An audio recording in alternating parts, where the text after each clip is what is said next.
Thank you so much. I hope you have an excellent day. And remember to keep your mind sharper, but your pencil sharp.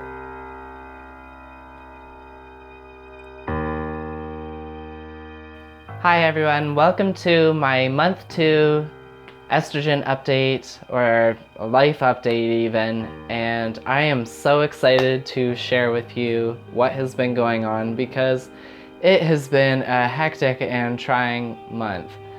But I'm here, I survived, and I'm gonna talk about it.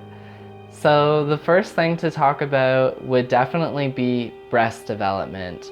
Now, it's not like I have breasts per se at this point, because I can't even fill an A cup, but I'm definitely growing the nodes or the glands beneath my nipples, and my nipples themselves have grown, and there's definite tissue development there, and my lord, they are sensitive. There's a number of things that I used to do that I can't quite do the same now, and I didn't realize just how uncomfortable they could be. One of those things has been laying on my chest, laying face down. My God, if it is not like as soft as a cloud, forget about it. If there's wire support inside a mattress or a cushion of any kind, forget about it. I'm not doing it. It's just too painful to bear. That being said, I am really excited to start seeing some growth that way and have developments, and we'll see where things keep plugging along. Like I said at the start of the video, it has been a wild month and I've had so much to deal with. From getting ready for the art show that I mentioned last month, to the death of my landlord and having to negotiate the possible amendments of my lease, to starting a new job which completely interfered with my usual schedule for taking my hormones. I did take my pills every day, but the time schedule was most certainly affected, and it took me about a week to get into figuring out what my new schedule should be. And I'm not too sure if I'm maybe taking my pills a little too close together at this point now, or how that may affect things. So hopefully when I go for my blood work later this week, we will find out whether or not there has been any complications that arose. On top of all of this, I have also been getting genetic testing. Now, my mom passed away 2 years ago from breast cancer. Her parents both passed away from cancer as well, early 50s. And we found out while my mom was receiving treatment and getting care for her cancer that she had BRCA2. Now, BRCA2 is a genetic mutation. It makes the carriers more prone to breast cancer, and it feeds off of estrogen.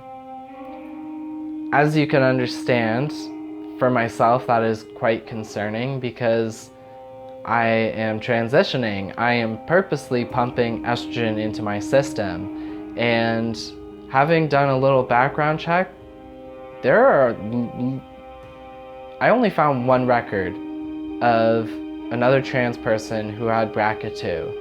So I want to get genetic testing done, partly for my family. I also want to make sure that other trans women have history and documentation about this to help them if they are in the same situation.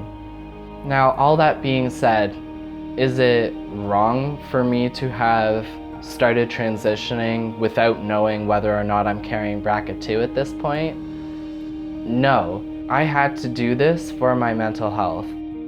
Sure, I was working to get better before transitioning, but it was all to have the courage and strength to do this, to be myself. In the long run, transitioning is more beneficial to my health than the potential risk of developing breast cancer when I'm 50.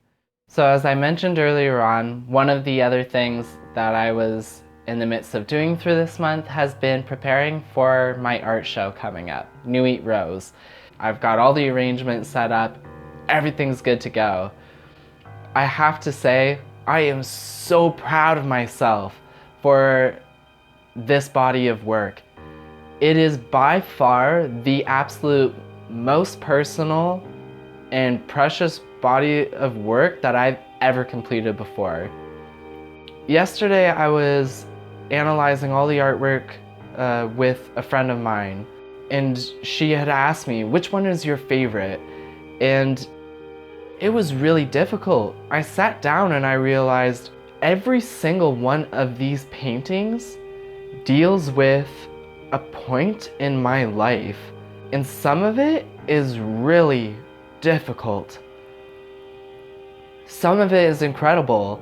Some of it represents my moment of taking charge. Some of it represents the innocence I had apart from what was being forced upon me. But one of the images in particular absolutely scares me. I have never had a painting of my own do that to me before. Like, I've been through depression and I've drawn some real gruesome, horrific things that I was feeling or maybe wanted to exercise on myself, but this one painting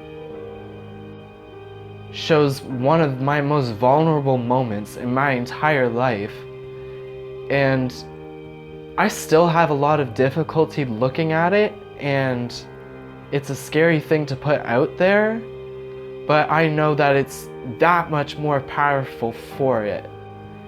And once again, I am just so proud of this body of work, and I can't wait to share it all in my art show and with all of you, and I hope that you check it out.